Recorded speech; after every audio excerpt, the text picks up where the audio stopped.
Estudo do Evangelho de Jesus, livro de Marcos. Capítulo 3 de Marcos.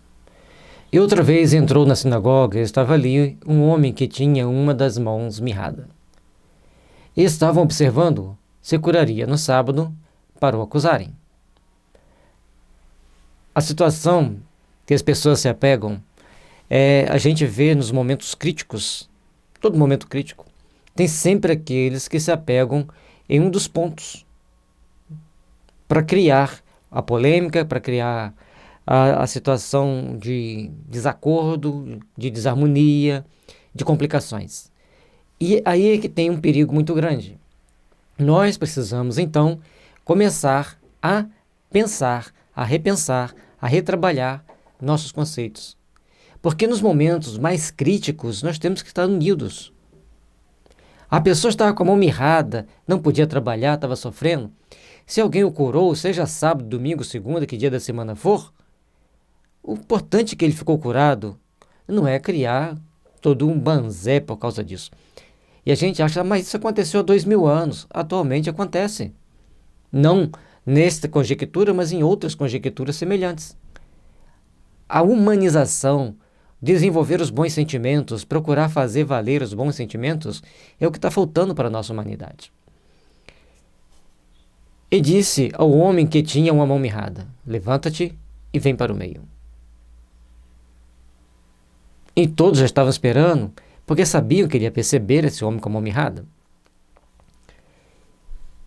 Ao chamar o homem para o meio, ele então pergunta-lhes: é lícito no sábado fazer o bem ou fazer o mal? Salvar a vida ou matar? E eles calaram-se. A psicologia de Jesus era fantástica. Ele tinha sempre a pergunta certa para criar a situação mais compatível com as nossas necessidades. E ali naquele momento a necessidade era curar a pessoa, mas ele fez a pergunta que pela lei fazer o bem era o mais principal, era o mais importante. Então eles tinham que optar por uma resposta que fosse mais compatível com a necessidade daquela pessoa e de acordo com o evangelho que eles estudavam. E olhando para eles em redor, com indignação, condoendo-se da dureza de seu coração, disse ao homem: estende a mão. E ele estendeu, e foi-lhe restituída a mão, sã como a outra. Isso é magnetismo.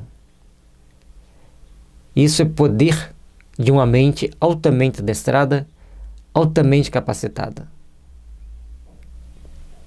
E tendo saído os fariseus, tomaram logo conselho com os herodianos contra ele, procurando ver como o matariam.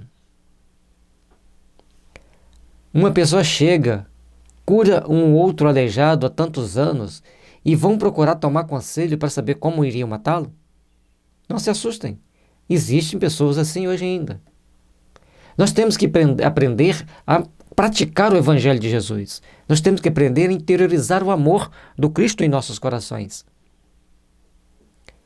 E retirou-se Jesus com seus discípulos para o mar, e seguia-o uma grande multidão da Galileia e da Judéia, e de Jerusalém, e da Idumeia, e da além do Jordão, e de perto de Tiro, e de Sidom, uma grande multidão que, ouvindo quão grandes coisas fazia, vinha ter com ele.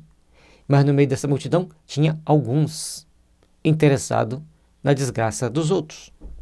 Tinha alguns que queria fazer valer a sua posição, o seu glamour, em detrimento do outro que estava sofrendo. É necessário, então, que comecemos a aprender a fazer valer os nossos bons sentimentos, a fazer valer os nossos bons ideais, para que as luzes do amor e da paz estejam sempre envolvendo-nos o coração e a mente. Tanta multidão procurando Jesus para o seu alívio, e encontrava o alívio, mas alguns tentavam fazê-lo sofrer. E ele disse aos seus discípulos que lhe tivessem sempre pronto um barquinho junto dele, por causa da multidão, para que não comprimisse. Para que não o comprimisse. E aí, se a multidão juntava, ele ia para o mar, entrava no barquinho e se afastava, porque a multidão ia para cima, desesperado, com as mais variadas intenções. Porque tinha curado a muitos, de tal maneira que todos quantos tinham algum mal se arrojavam sobre ele para lhe tocarem. O magnetismo dele era tão maravilhoso, tão sublime, que ele curava todos. Ele levava aquele sentimento de paz, aquele sentimento de amor a todos. Trabalhemos, meus irmãos, pela paz e pela harmonia. Interiorizemos o sentimento de amor. Interiorizemos o sentimento de paz, para que todos nós possamos absorver as bênçãos sagradas do amor e sabermos superar todos os momentos de dor. É necessário procurar ter paz. Entender que Jesus foi simplesmente a emanação do amor, a exalação do amor. E todos nós precisamos sorver essa luz e caminharmos com ela, por ela, na direção de Jesus. E os espíritos imundos, vendo-o, prostravam-se diante dele e calavam, dizendo: Tu és o Filho de Deus. E ele os ameaçava muito para que não o manifestassem. E Jesus, ao ser reconhecido e aqueles espíritos imundos exaltando-o como Filho de Deus, eles ameaçavam para que eles ficassem calados, para que não procurassem inflamar mais a multidão do que elas já estavam, para não ficarem mais exaltados à procura de uma cura que nem sempre mereciam. E aí também se enfureciam, porque ele não curava todos, ele curava muitos. E é importante curar muitos e entender que curar muitos é diferente de todos, porque nem todos tinham condições de receber a cura. Porque fazia parte do seu processo evolutivo continuar com aquele problema. E subiu ao monte e chamou para si os que ele quis, e vieram a ele. Ao subir ao monte, ele chama só os que ele queria que fossem com ele. Então, em alguns momentos, ele impedia que a multidão o acompanhasse. E na hora de subir ao monte, é necessário saber que quem ele quer, e quem ele quer tem que ter condições de entender, tem que ter condições de servir, tem que ter condições de agir de acordo com os seus ensinamentos. E nomeou 12 para que tivessem com ele e os mandassem a pregar. E para que tivesse o poder de curar as enfermidades e expulsar os demônios. Então, naquele momento que ele escolhe os 12 que iam trabalhar sempre com ele. E esses teriam condições de curar e de expulsar demônios. Simão, a quem pôs o nome de Pedro, Tiago, filho de Zebedeu, e João, irmão de Tiago, os quais pôs o nome de Boanerges, que significa filho do trovão. Interessante como que o Marcos escreve: Tiago, o mais velho, filho de Zebedeu, e João, irmão de Tiago, não filho de Zebedeu, embora ambos fossem.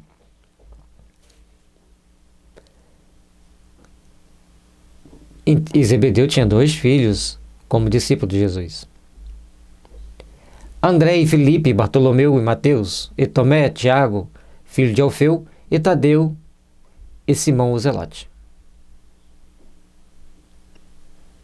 E aí ele coloca separado: e Judas Iscariotes, o que o traiu. Essa questão de colocar Judas Iscariote como aquele que tinha traído Jesus é uma das situações que incomoda.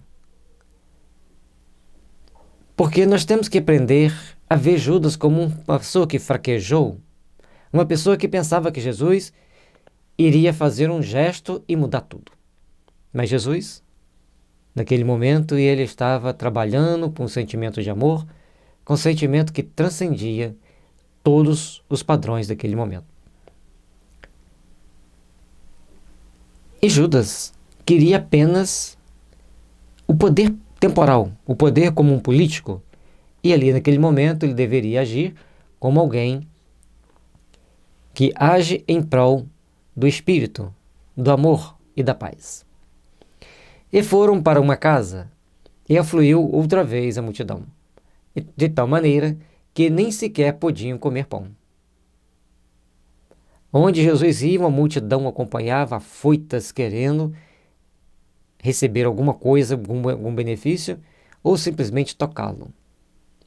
E ele tinha que se esconder, ou melhor, refugiar-se em alguns lugares, e nessa casa, as pessoas provavelmente entraram para dentro da casa que nem dava para eles se comerem, para eles se alimentarem. E quando os seus parentes ouviram isso, saíram para o prender, porque diziam, está fora de si. Quando aqueles mais próximos de Jesus viram toda aquela multidão o acompanhar, e ele fazia as pregações que ele fazia, você está fora de si, o que está fazendo aí? Vamos para casa, deixa essa multidão. E os escribas que tinham descido de Jerusalém diziam, tem Beelzebu, e o príncipe dos demônios expulsa os demônios. É outra característica que nós vemos nas pessoas de hoje. Se alguém está fazendo cura, esclarecendo, se não é da religião A, B e C, às quais aquelas pessoas pertencem, é de uma outra religião diferente, é um demônio expulsando demônio pelo demônio. E chamando-os a si, disse-lhes por parábolas, como pode Satanás expulsar Satanás? Se um reino se dividir contra si mesmo, tal reino não pode subsistir. E se uma casa se dividir contra si mesma, tal casa não pode subsistir. E aí nós temos que ter o cuidado. Se Jesus estava expulsando os espíritos maus, se Jesus estava trabalhando para que os espíritos maus se afastassem, por que então alguém iria dizer que Jesus estava com o espírito do mal, expulsando os espíritos maus? E ele dá uma explicação lógica. Se um reino está dividido, ele não vai crescer. E se uma casa também se divide, ela não pode subsistir. Ela vai ter dificuldade. Dentro de uma família, todos devem estar unidos. Dentro de uma casa espírita, todos devem estar unidos naquele ideal. E não para acharem-se que estão certos, os mais certos de todos, assim como nas igrejas protestantes, nas igrejas católicas. Nós somos os mais certos de todos. Não, não somos. Nós somos aprendizes. E como aprendizes, nós temos que procurar desenvolver um bom ideal. Desenvolver um bom sentimento. E trabalharmos para sermos melhores. Se Satanás se levantar contra si mesmo e for dividido, não pode subsistir. Antes tem fim. Esse é o ponto básico que todos têm que procurar entender. Se começam a subdividir, acabam se perdendo. Acabam perdendo o foco, o objetivo final. E vão ser derrotados. E se estiverem sempre unidos, vão vencer. Então, como poderia Jesus expulsar por Satanás? Falta de lógica, falta de raciocínio, falta de inteligência ou de humildade, ou até mesmo agir por malícia, por maldade, inconsequente, fazendo essa acusação. Logicamente, aquelas pessoas daquela época, eles agiam de formas compatíveis com aquela época. Nos dias de hoje, agem de forma compatível com os dias de hoje. Mas ainda tem pessoas nos dias de hoje agindo como naquela época. Esse que é o problema. Embora sejam um pequeno grupo de pessoas, mas eles produzem fazem barulho, dão trabalho para quem quer trabalhar corretamente, quem quer fazer o bem. Ninguém pode roubar os bens do valente, entrando-lhe em sua casa. Se primeiro não maniatar o valente, então roubará a casa. E aí, Jesus faz uma comparação. Se a pessoa é muito forte, como vai entrar na casa dele? Primeiro tem que maniatá-lo, tem que criar uma condição dele estar subjugado.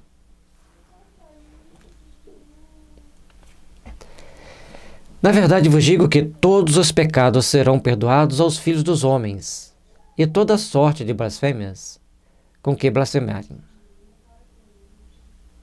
E aí Jesus está mostrando que Ele tem como perdoar os pecados dos homens e as suas blasfêmias. Mas tem uma condição. Qualquer, porém, que blasfemar contra o Espírito Santo nunca obterá perdão, mas será réu de juízo.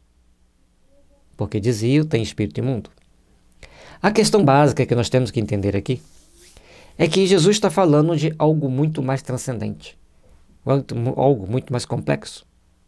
O que ele está nos mostrando? O Espírito Santo são os bons espíritos que virão esclarecer a humanidade. O Consolador, nós espíritas acreditamos que seja a doutrina espírita, mas em todas as religiões tem seus médiuns. Tem os espíritos ali orientando as pessoas para o bem. Se o espírito está lá falando para o bem, mostrando os caminhos do amor, do respeito, da solidariedade, e você desrespeita, descarta, zomba, você está se complicando. E aí, você vai ser réu do seu juízo. Você desperdiçou a oportunidade de fazer o bem, de entender as forças do bem, de trabalhar para o bem, simplesmente por zombaria, ou por querer levar alguma vantagem, ou por falta de responsabilidade, falta de caráter.